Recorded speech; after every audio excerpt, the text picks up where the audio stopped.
Good morning and welcome to another money morning routine. All right, so nothing came out of my checking account. However, I'm getting a big block of white right here and I want to make sure that I get updated on my highlighting. So I'm going to go ahead and get done with that. Okay, so that has all been done. So now we're going to move over here to my cash expense tracker. I'm just going to check. I don't think I had any cash spending yesterday, but yesterday was a whirlwind. I think we have... Yeah, I don't think I had any spending yesterday.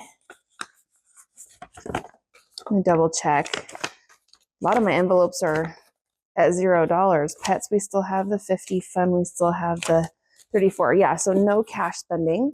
Wow, okay, which means there's been no spending going on. However, I still also need to get updated on this side as far as highlighting.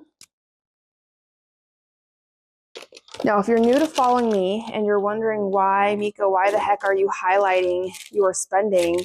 Let me show you. So the thing about tracking your spending, it's a good habit to form. However, though, what's the point of doing the work if you can't understand what the data is telling you? So tracking your spending is one thing, but then understanding what to do with that data is the next part of that equation. So I have tracked all my spending. So what do I do with it? I want to extract the most helpful information that's going to help me make the best financial decisions for the future. How do we do that? Well, consistency plays a big part in that because we're looking at trends. So you need to make sure that you're tracking your spending using the same categories and in the same way. And one of the things in the workbook that I give you that helps you with that, if we go to the very beginning of the workbook, this is called my budget category organizer. It's in the front of every budget by paycheck workbook. I've assigned a color to each category, and I'll explain why I do that here in a minute. So under the category in the box is all the transactions that fall underneath that category. So maybe next month I get some lash extensions, or I go to the store and get some nail supplies. And I'm like, man, I don't remember what category I put that under. I can go to my budget category organizer and look, okay, I put my nails and lashes under my health and beauty. Okay. Or maybe I go buy some gift cards for a friend for Christmas, goes under my holiday. Anything baby related goes under Dante.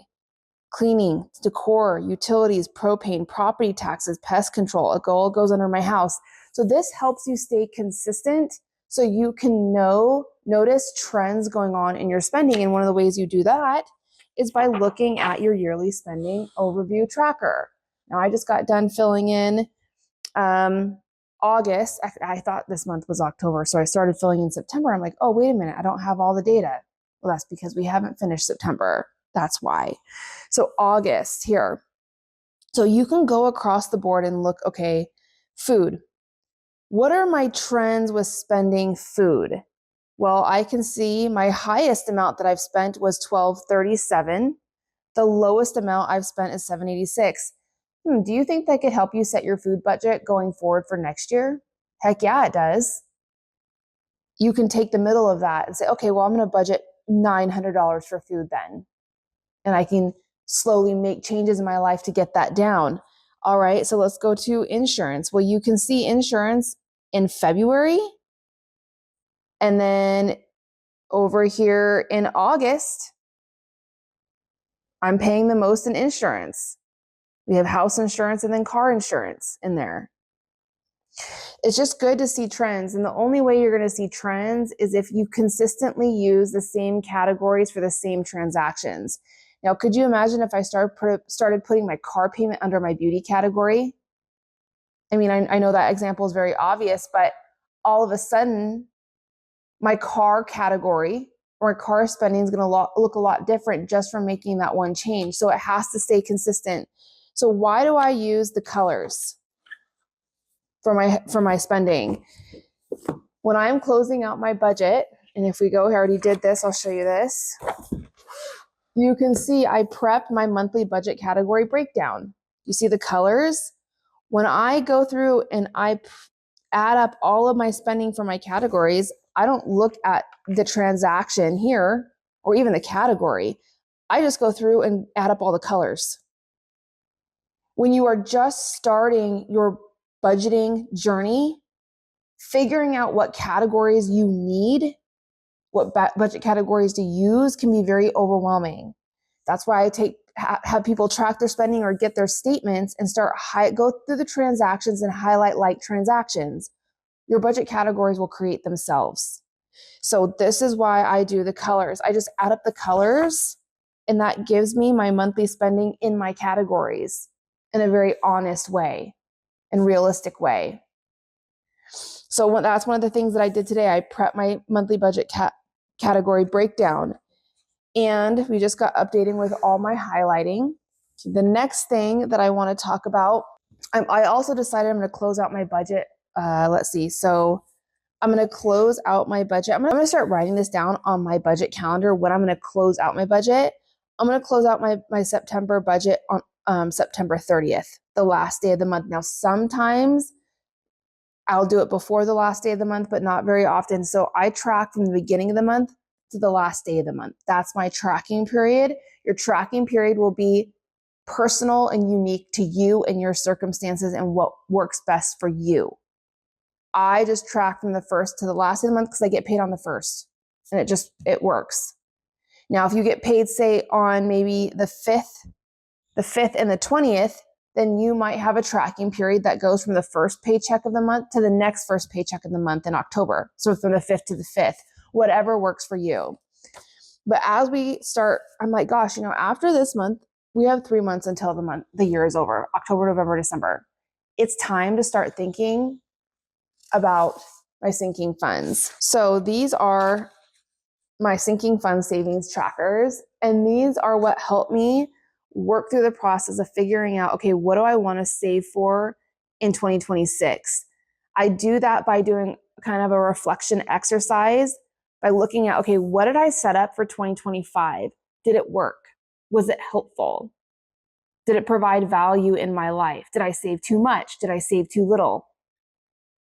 Right? So I'm looking back, okay, Christmas, I saved, my goal for Christmas right here was $2,000. Well, I'll be able to tell when I go through Christmas this year, was it too much? Was it too little? Do I need to tweak, adjust, or get rid of? So I already know like sports is gone. We're no longer going to be doing sports. And I think that's the only one from this list, but I might be tweaking some amounts. So I have a sinking fund savings tracker in my free resource library, but I need to also start this process of figuring out what I'm going to do and what I'm going to be saving for in 2026, which I'll be doing a whole video about my new savings goals for 2026. The next thing is I finally printed out, I have not made them or cut them out or made them yet. I printed out what I'm going to be using for my October cash envelopes. I'm using a really cute fall theme. Look at these little foxes. They're really cute. Yeah, so I'm using this fall theme. I'll put them in the description or caption of the video so you have a link to these. Little coffee with pumpkins on them. So cute. So I need to cut those and make those today as well. Now, because we're about to start October, there is one thing that I needed to do. If we go here to my October cash envelope breakdown, I did need to fill out a cash envelope teller slip so I can bring it down to the bank. Now, I use the cash envelope breakdown to help me determine what bill denominations I need to pull out for my cash envelope or my variable spending for that particular paycheck. So I'm doing food, fun, hay, health and beauty, miscellaneous, household, and pets. Now, usually I will start from the biggest bills and work my way to the left to the smallest bills. The reason I do that is because over my journey, I have found out it's a lot harder to spend the big bills than it is the small bills. And I would end up with more unused cash in my envelopes to pay off debt or save or move to the next month when I had all big bills. However, though, I'm doing these savings challenges this month. And so I'm working in a way of having some smaller bills in there so I can do those savings challenges. So this is my cash envelope teller slip sticky notepad. It comes with a ton. You can see that here. And basically, I just write on my bill denominations from my worksheet here onto my teller slip. And that way, when I go to the bank, It's a lot easier for them. The tellers love seeing these. It makes their process and job a lot easier. And it's a lot easier for me because all I have to do, instead of bringing my entire workbook to the bank with me, all I'm bringing is this little bitty teller slip. So I put that right there until I'm ready to use it and go down to the bank in October. So that is my Monday morning routine.